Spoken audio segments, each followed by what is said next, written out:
You're listening to the Casting for Fun podcast, the show that talks about entertainment, sports, music, and inspirational stories for all to enjoy. We're glad that you could join us today. Please sit back, relax, and enjoy the show.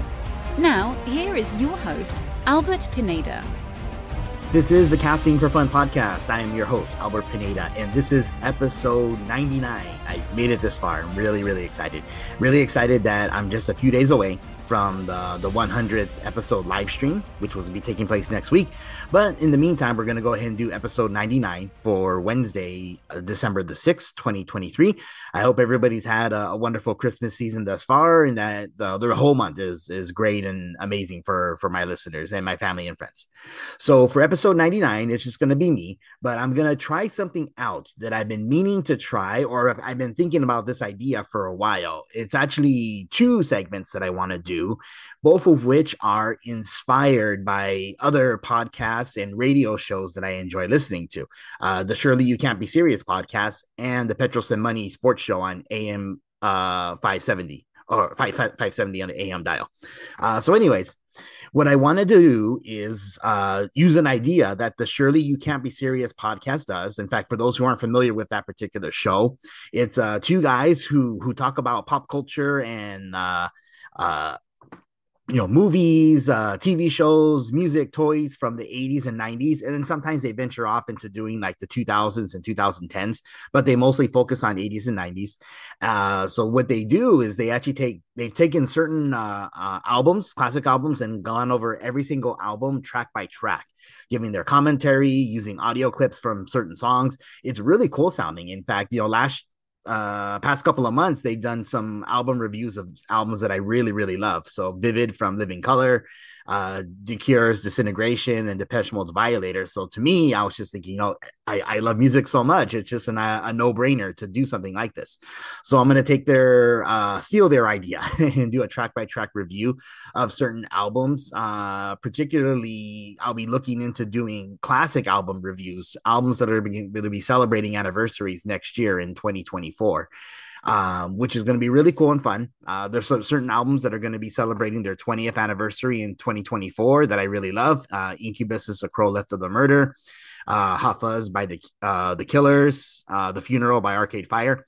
In fact, other bands that released albums in 1994, so bands that will be celebrating their 30th anniversary in 2024, I look to review as well, such as Soundgarden, Super Unknown, and a couple others as well. And then, of course, if you go back even further to 1984, there's going to be some albums celebrating their 40th anniversary in 2024, like Van Halen's 1984 album, which is actually going to be in January. So that one will be one I'll be looking to do very soon. But in the meantime, I'm going to be focusing on a new album review from a band that I really like, which is the band Iration. They just released a new album called Trippin back in October, so just a few months ago. I'm going to be doing a track-by-track review of this particular album. So for those who may not be familiar with the band, you'll be able to be incorporated very well into their music, particularly for this new album. For those who already love the band, I think you're going to like this album quite a bit. It's really good. So I'll be coming back soon to do a track-by-track review of the album Trippin by Iration. After that, I want to do an idea that's been inspired from the Petros and Money sports show, which again, they're not a podcast per se, but they do broadcast their shows live on the radio, and then they record it and then format it into a podcast format so you can listen to it afterwards. I'm not sure if they do it anymore, but they used to do a segment called Film Fights, where they would just kind of take random films, play audio clips from those films, and just kind of talk about movies, why we like movies, maybe movies that aren't so good. In fact, a movie that's been on my mind recently has been the 2010 Karate Kid movie with Jackie Chan and Jaden Smith, because of the recent news of Jackie Chan and Ralph Macchio teaming up to do a Karate Kid movie. So I've never seen that movie before. I took the time to actually watch it, and I have some things to say about that particular movie. So that will be in the last segment of this show. But the idea of doing album reviews track by track and doing random film fights, or just kind of discussing films and using audio clips from films, are ideas that I've been kind of tinkering with and toying around with. And now that I'm really comfortable and capable of like recording these episodes onto the podcast, expect to see more of these type of episodes in 2024, especially because I haven't gotten in any trouble yet, just using audio and music that I don't have the license to. So I'm going to keep doing it until I'm told I can't. So anyways, I'm going to take just a quick break, and then I'll be back in just a little bit for segment 2 of this particular show, where I'm going to be talking about Iration's new album, Day Tripping, and reviewing the album track by track.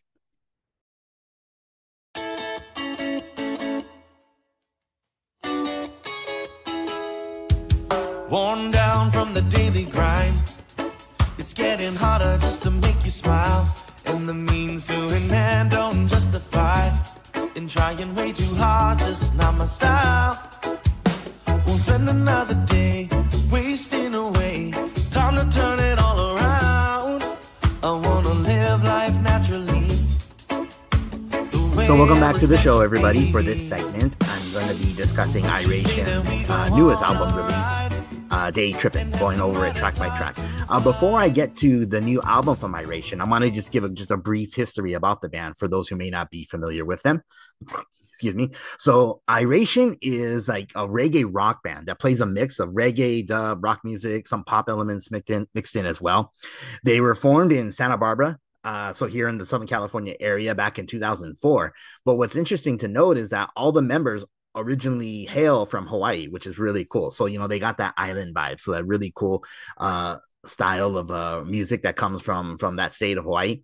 And then they've been inspired by a lot of bands who have actually used that style of music in the past. If you go back really old school ways, the band The Police actually incorporated that sound for some of their songs. So I don't know if The Police are actually the front runners or the innovators or creators of like that rock and reggae style. But then of course Sublime would popularize it here in the Southern California area in the early 90s. And then, of course, after that, you had Slightly Stupid, a really awesome band that incorporates that sound. And now from there, you got so many, I hate to use the word copycat, but I mean, so many bands that are really cool sounding, but all kind of are very similar. So Stick Figure, Pacifier, Revolution, the Dirty Heads, Pepper. There's so many bands like that. All of them are cool sounding, but sometimes it can be kind of hard to break away and create your own unique flavor or sound. I think Iration has done that. I think they're a really awesome band. They're probably one of my favorites, if not my favorite of this reggae rock style music that's come out in probably the past 20 years or so. The band has released 6 studio albums, including Day Tripping, which was released on October 6th, just earlier this year. And what the band has said about this particular album, I want to read directly from their website. This is what the band said in regards to the Day Tripping album. Day Tripping is a return to our roots. We set out to strike a balance between polished studio production and the electrifying energy of our live show. We leaned on our reggae and rock influences to find a natural evolution of earlier albums like Time Bomb and Hotting Up.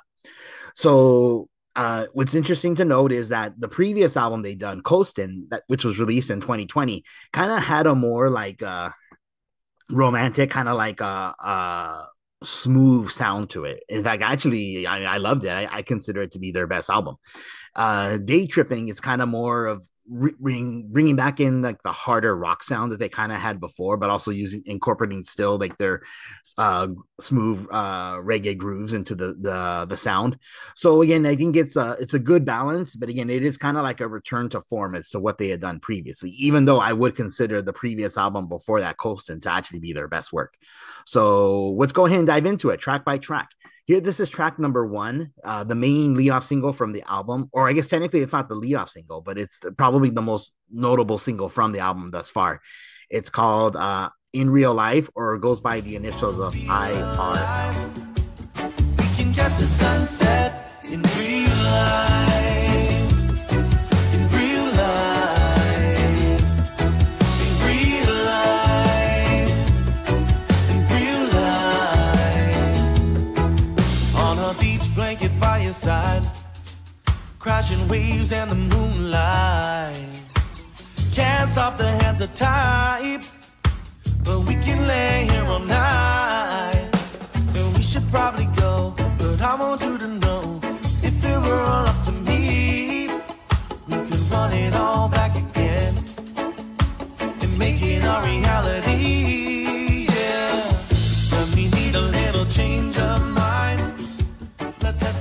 it's hard. Oh, I can tell you right now that IRL is actually my favorite song on the entire album. I think it's really fantastic, really great. As I was researching this particular album, because again, they're not a huge band, Iration, so there's not a whole lot of information on the internet about them. But I was able to locate a website called songtell.com, and whoever is running the site is doing an excellent job of just like explaining and giving the history and the background on certain songs, even like lesser known bands like Iration. So I want to take this directly from that website about the title track. I'm sorry, not the title track, the first track on the album, IRL. This is what they say. It celebrates the desire to escape from the daily grind and embrace a more natural and genuine way of living. The lyrics suggest a weariness of with trying too hard to conform to societal expectations and a longing for a more authentic existence. The protagonist wants to break free from the monotony and embark on an adventure, symbolized by going on a ride to some hard to find. Overall, IRL by Iration encourages listeners to break free from the constraints of everyday life and seek genuine connections, meaningful experiences, and an appreciation of the natural world. So it's a really inspiring, really great song that kind of talks about like enjoying the most of life, appreciating the beauty that's around us. And the beauty can be found in many ways. You know, I mean, again, the band's from Hawaii, so I'm sure a lot of beach living and excuse me, getting to enjoy the aloha style is kind of incorporated into their sound. But again, a beauty can be found anywhere around us. I mean, so many of my friends post like really beautiful sunsets that we have here in Southern California. And then, of course, you go to the beach areas. So many areas around this area that are really beautiful, and not even just to boast and brag about, you know, Hawaii and California. Like, you know, last month I got to go to Utah for my buddy Davis's wedding, and I stayed with my friend Jeremy and his wife Jen, all three of which have been in previous guests on the podcast. And from their home and their backyard area, there's a perfect, beautiful view of like how amazing and awesome Utah looks from like the mountain areas with no snow. Because again, snow would probably be a deal breaker for me. No. But yeah, I got to visit Utah before the snow hit. And anyway, so there's so much beauty and naturalism around us that it's really, really cool to experience. And then, of course, most important of all is actually experiencing these great experiences when we have, you know, family and friends near us that we love and that we want to have fun with them and enjoy the experiences that come with life. So IRL, I think, is a realistic expectation, a realistic way of enjoying the good things that life has to offer through our connections and through our experiences, which is an important thing to think about and consider. And to be honest, it really sums up the band in general. In fact, if I were to pick a song to say, hey, this is what the band is all about, it would probably be the song IRL. Next up, track number 2. This is Can't Look Back. Haven't felt like you can be yourself for so long. And all the times you whisper to yourself to hold on. Yeah, it might be time for you to take that ride, or you'll be watching as it rolls on by. You know you can't look back, you can't look back. I know change is not always painless, human meaning. Trust all the signs that you see, and you just can't look back. So that was Can't Look Back. You know, it's got some really sweet reggae grooves with some heavy guitars thrown in. The song encourages to make positive changes in life by not looking back on the bad of the past. So in that regard, I would consider this to be one of those songs that when they say that they're harking back to, like, you know, their roots and like a return to form for the band, this is the song, one of the songs that I would consider that they're talking about in that regard. So next up, this is the title track, Day Trippin'. Day tripping down in Mexico.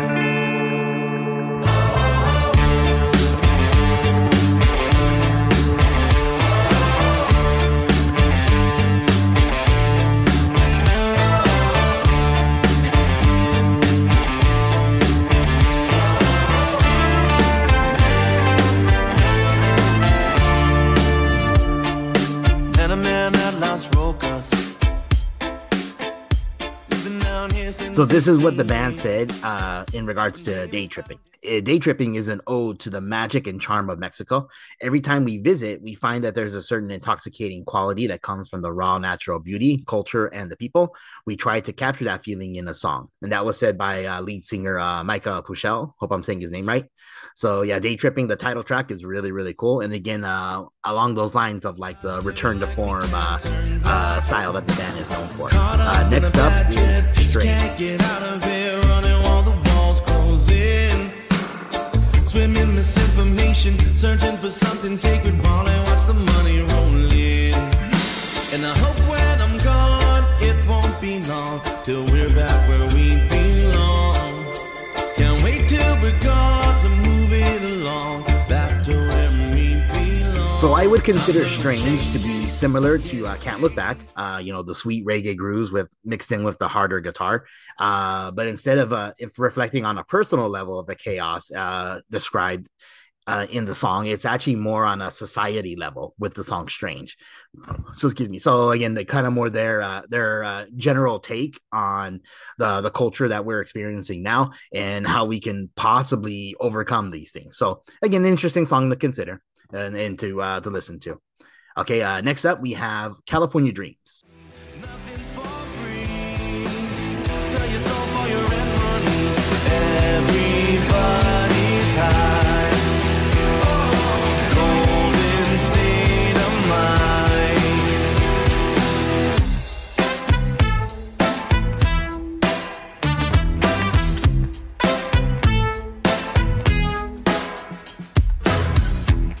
Got a song on the radio. It's pretty cool, but I'm still broke. My mother said she's proud of me. Can't wait to see the show. Dad still thinks that I'm a joke. California dreams. Be anything that you want to be. Nothing's for free.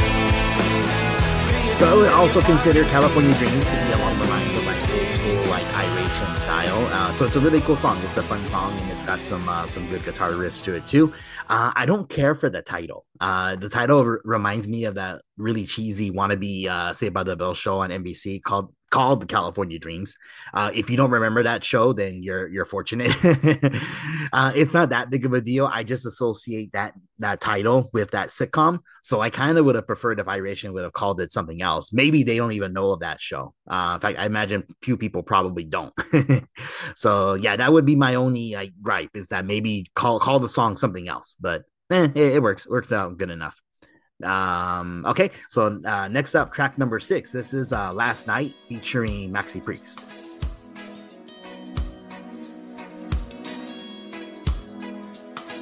I've been thinking about you lately, been waiting for you all day.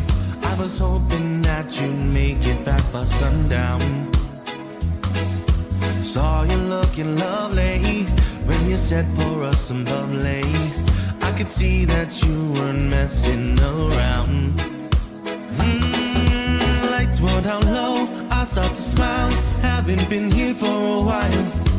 You were on mine, we were up late, with no time left to hesitate. Last night, started with a bottle of wine, just enough to make it feel fine. Wishing that I could rewind.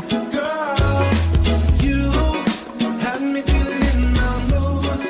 Drop the needle in the groove.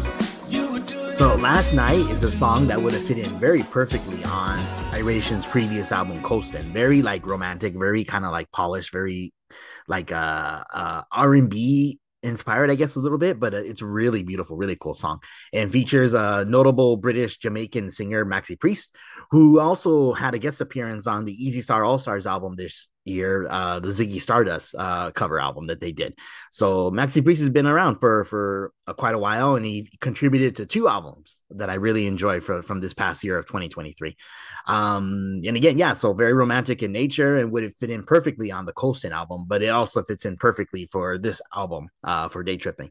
So Last Night's also one of my favorite songs. I'd probably pick it as my second favorite song on this album. Next up is track number 7, New Style.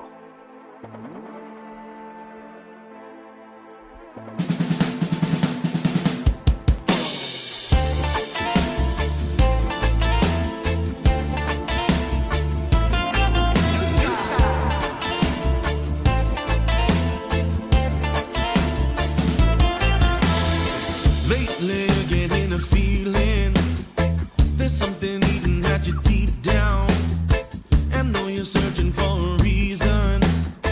You're hard up for a remedy, but I got you, ooh child, ooh child. So New Style is very interesting because it had actually been recorded and was making the set list for their shows dating back to 2022. So almost a year and a half before this album was even released. So a lot of the fans of the bands of the band who was getting to see them live in concert for the past year and 6 months, they were hearing this song New Style. So it was kind of like a bit of a mystery, like, oh, it's a cool song, new song, and we just don't know where it is. So finally it made its debut on the album itself, and it's a cool song. Again, another one of those like return to form songs for Iration. So this would be another one that I think has some really cool guitar riffs mixed in with some reggae grooves. Next up is the song Remedy. Far from perfect, no, I made my mistakes. Enough for a lifetime. Up the ante and I'm raising the stakes. Just gotta let my light shine. Whatever comes my way, bounce back on a ricochet. It's on my mind, is it written on my face? Blue skies and better days. I can't stop. All it takes is just one drop. When you feel it happening, all you gotta do is sing. Na na na na na, na na na na na, na na na na na,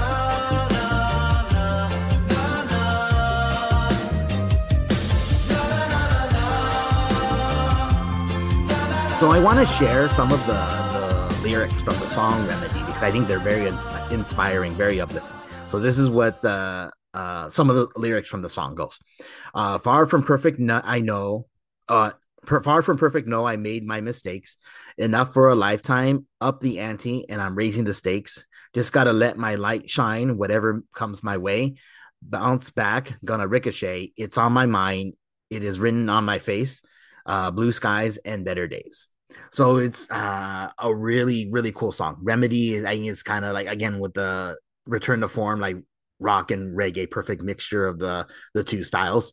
And this would probably be my third favorite song on the record. Really great, really cool stuff. This would be a cool song to hear live. And then speaking of cool live songs, next up, track number 9 is the song Stream.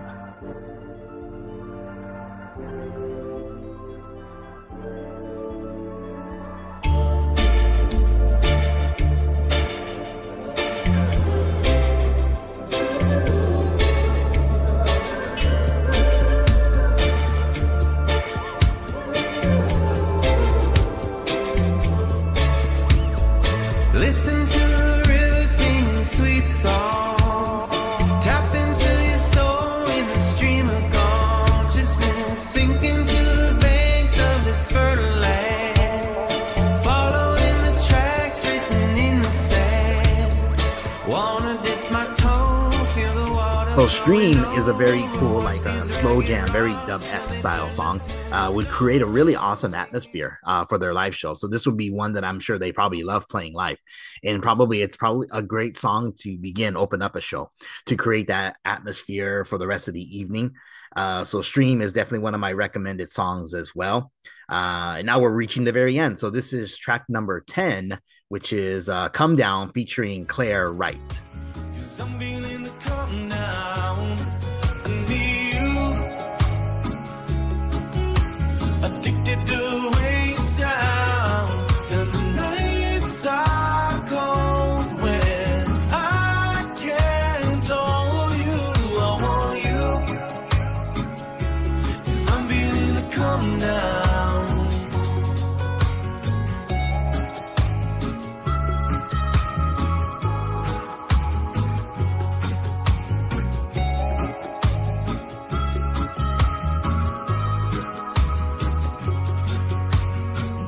Wish I wasn't the one that was born to run. Chasing bigger skies makes this life a lonely one. Now I'm 30,000 feet up in the sky.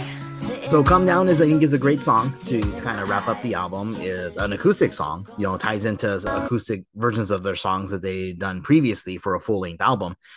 Claire Wright is an interesting choice. I never heard of her before, but apparently she's a Northern California musician, which again, the band has a strong ties to the Northern California area. Earlier in their career, they were doing lots of shows in like college towns like UC Davis and Chico State, places like that. So I would imagine they probably have a fondness for the northern part of California, even though they're technically from Santa Barbara.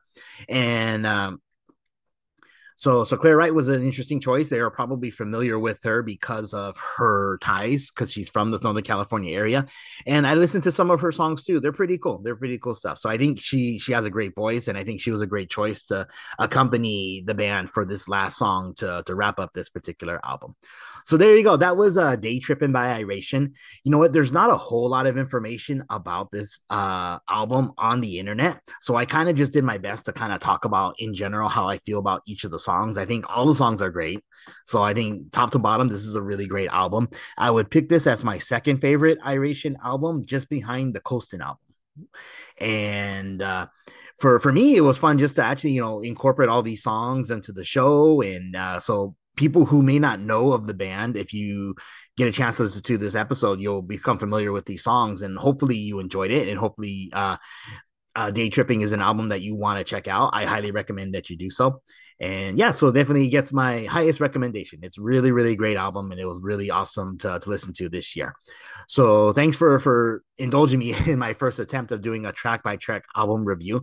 I think I'll do better in next episode, future episodes, especially if I have someone to bounce off of song descriptions from. And if there's a little bit more information about specific albums, I think it kind of can make it kind of cooler, more engaging conversation. But regardless, so I thought this was a really great the information that is available to us about the Day Tripping album, I think is very informative and great. I just would have liked to have seen more, if that makes any sense. Okay, so I'm going to go ahead and take a quick break, and then when I come back, I'm going to be talking about, among all, I know, kind of random, but I'm going to be talking about the 2010 Karate Kid movie with Jackie Chan and Jaden Smith. So stay tuned for the next segment of the Casting for Fun podcast.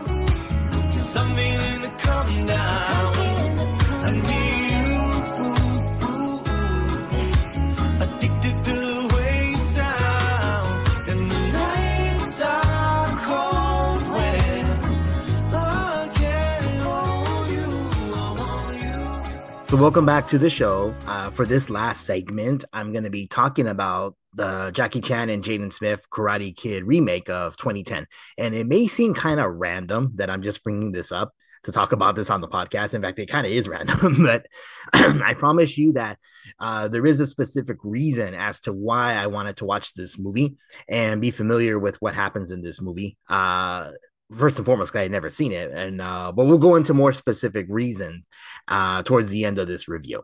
But again, the idea of just doing a random review of movies and just talking about it and excerpting clips from the movie into the podcast, I think is really interesting and fun, and it's something I plan to do in the future, moving forward with new episodes coming in 2024. So let's go ahead and talk about this movie. Interesting facts about it, or I mean, I guess just facts about the movie. It was produced by Jerry Weintraub, who since passed away, but he was one of the main producers for the original Karate Kid trilogy and for the next Karate Kid movie with Hilary Swank. James Horner conducted the music. His stuff's always great and fantastic. This probably isn't one of his better works as far as movie scores go, but I mean, he's definitely was one of the best. I mean, he passed away shortly after, I think a couple of years after this movie came out. But, he's responsible for Braveheart, probably his best work ever. He did the score for Willow. He's done several other really epic, great musical scores for movies. So it was cool to hear his music used in the movie. The movie made about $359 million worldwide on a budget of $40 million. So it was a financial success for the studio. And initially, the movie was marketed as a remake, but now it is actually considered to be a sequel to the franchise. So for me personally, I love the Miyagi-verse franchise, as it's unofficially called. And to actually watch this movie, even if it's not one of the better installments, it would probably be in my best interest because I love the franchise so much. Let's go over some of the pros. Jackie Chan as the instructor, Mr. Han. He's playing the Miyagi role. Jackie Chan's always awesome in everything he does, even if it's one of his bad movies. Like I think he did a really bad remake of the movie Around the World in 80 Days, just horrible. But to see his fight sequences and then when he just gets random pieces of furniture thrown in, it looks so authentic, so real, so cool. Like everything Jackie Chan does is entertaining and great, even if it's in a bad movie. So Jackie Chan as Mr. Han was definitely a plus. Beautiful landscapes. I mean, the whole movie was basically filmed in China, so you got to see some really cool landscapes and how the scenery looks in China, particularly the Forbidden City. James Horner score, as I mentioned, it's always a plus there to have him. I mean, he's no longer with us, but one of the best film scores composers in all of Hollywood. The fight sequences, I think, were extremely well done. So in that regard, that was good. Now the cons. Jaden Smith, he seems really disinterested to me throughout the entire movie. And I know since he's playing the Daniel LaRusso character, obviously similar to Daniel LaRusso, he doesn't want to have to move to a new city, or in this case, a new country. In fact, I mean, anyone having to move to China would probably be pretty sad and depressed. But to me, it's not so much like his character, Dre Parker, is disinterested in living in China. It just seems to me that his acting was just like, I don't know. To me, it didn't seem like he really cared. Or maybe that's just the way he is. I don't know. I've never seen any of his other movies. It does get a little bit better throughout the movie, but yeah, it just seemed like he was very disinterested in general. Lack of chemistry between him and the love interest. It's true that I'm comparing it to Elizabeth Shue and Ralph Macchio playing Ali and Daniel from the first Karate Kid movie. But to me, it just seemed like they have no chemistry either. True, they're kids. I mean, they're not acting experts, but it still just seemed that their relationship was very disinteresting compared to Daniel and Ali from the first one. And then on that same notion, there was like little tension at all between Dre and his bully Chang, who's supposed to be playing the Johnny Lawrence character. When the way it's described or shown in the first Karate Kid movie, I mean, you can really feel and believe in the tension between Daniel and Johnny. And this one, you really don't get it. So very little original ideas, considering that it is a remake. And in fact, it just kind of copies and treads on familiar territory. For watching this movie, you know what? I watched it in 5-minute increments on YouTube because somebody uploaded it illegally and I didn't want to have to pay for this movie. I didn't want to have to rent it, and no streaming service was showing it. So I watched it an illegal upload on YouTube that's done in 5-minute increments, and it doesn't have the English subtitles. So when they're speaking in Mandarin or Cantonese, Mandarin, I'm assuming, whatever language it is, I apologize for being a cultural swine and not knowing. But you obviously you don't understand what's being said, but because I've seen the Karate Kid movie so many times, like for the scene when Mr. Han is talking to Master Lee, I think it is, who plays the John Kreese character, who's teaching their Cobra Kais, the dragons, no mercy, no weakness, no, that the whole teachings that they did to get them to be bullies. They have their conversation, and like I understand everything they're talking about because I've seen the Karate Kid so many times. So even though I don't get the words, it's like they're not really adding anything new because everything just seems like it's repeating what's already been done. So yeah, adding nothing new or original to the story, just kind of doing like a carbon paste and copy, basically.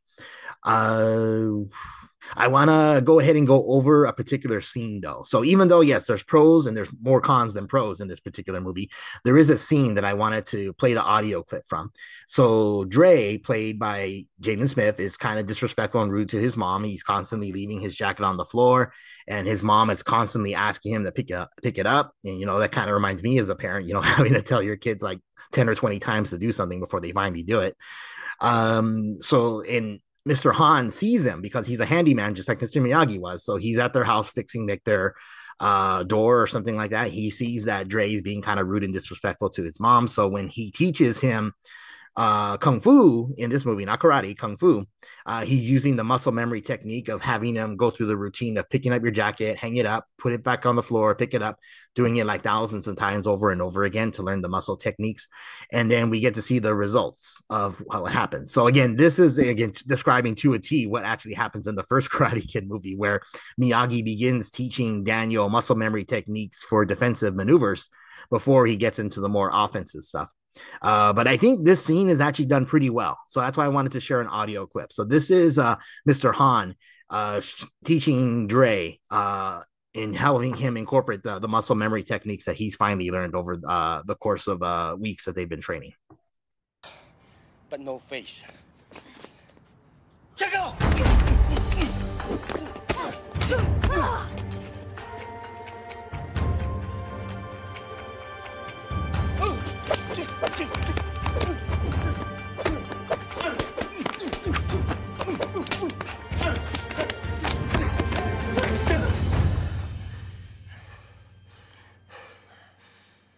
Kung Fu lives in everything we do, Xiao Zhui.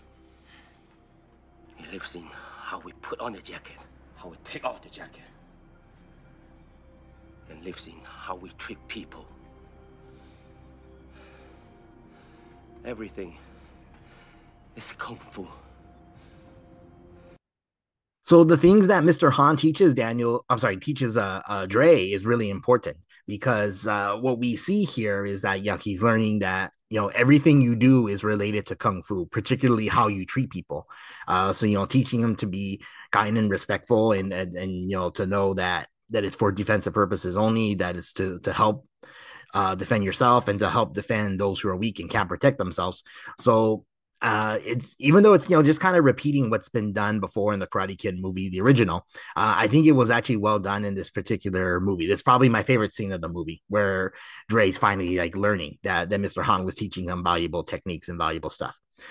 So as far as my rating of the movie goes, if I were to rate it a 1 out of 10, 10 being an absolute perfect movie, 1 being just absolute garbage and not worth your time, I probably would rank the 2010 Karate Kid at a 4.75, so just a hair under serviceable. It's got some good points, like I said. So Jackie Chan obviously is always a plus. The beautiful landscapes, the musical score, the fight sequences are done well. Outside of that, it really isn't that interesting of a movie, and not that really great of a movie. And that's not even considering that it's just a remake of something that's so beloved by me and millions of other people. But the fact that I just don't think it was done very good. But again, that's just my opinion.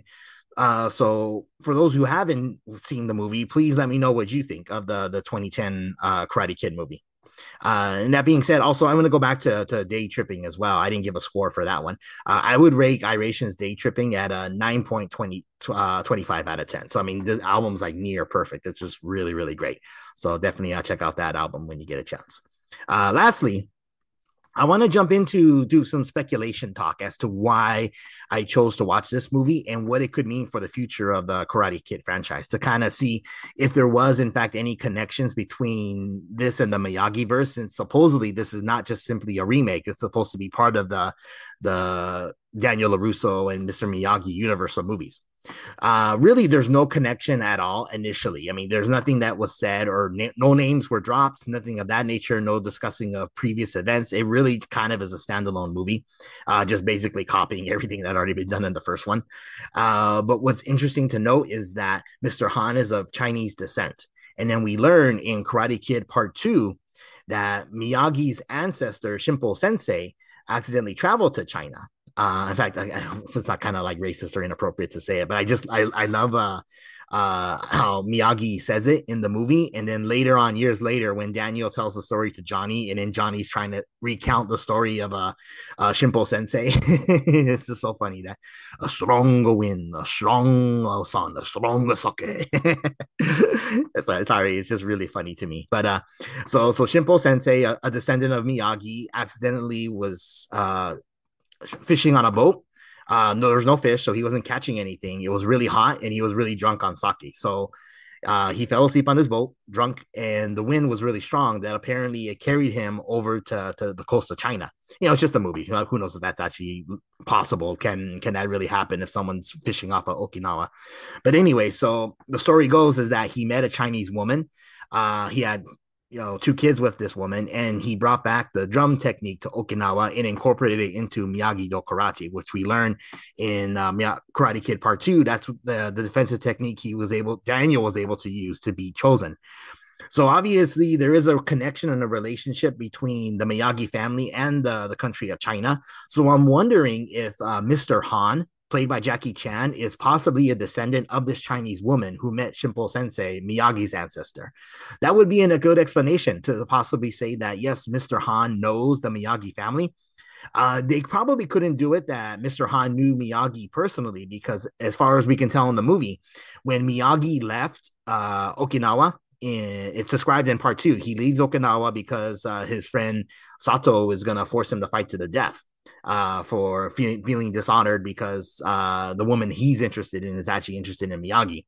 So Miyagi flees and then never returns to Okinawa or any Asian country, any Asian country. So my understanding is Miyagi stayed in the United States the entire time. So Mr. Han and Mr. Miyagi probably never met, but I'm assuming that Mr. Han does know the Miyagi family, or he may not know the Miyagi family personally, but he probably knows Chosen, who again was the nephew of Sato, and close good friends of the Miyagi family. And then after the events of Karate Kid 2, Chosen made amends and learned more of the Miyagi ancestry and history and Miyagi-Do karate. In fact, was a student of Miyagi-Do karate. So that's my guess, is that I apologize, I don't have his name in my notes here, but the actor who plays Chosen is most likely going to be in this Karate Kid movie with Ralph Macchio and Jackie Chan, and he'll be the connection, I think, between Mr. Han and the Miyagi family.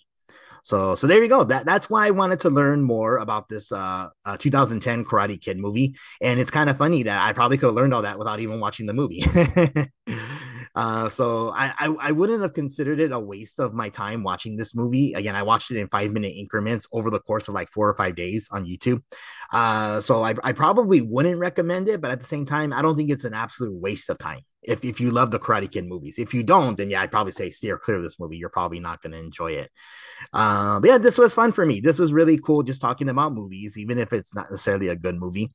And of course, getting to talk about Iration, a musical album I absolutely love, was really fun for me too.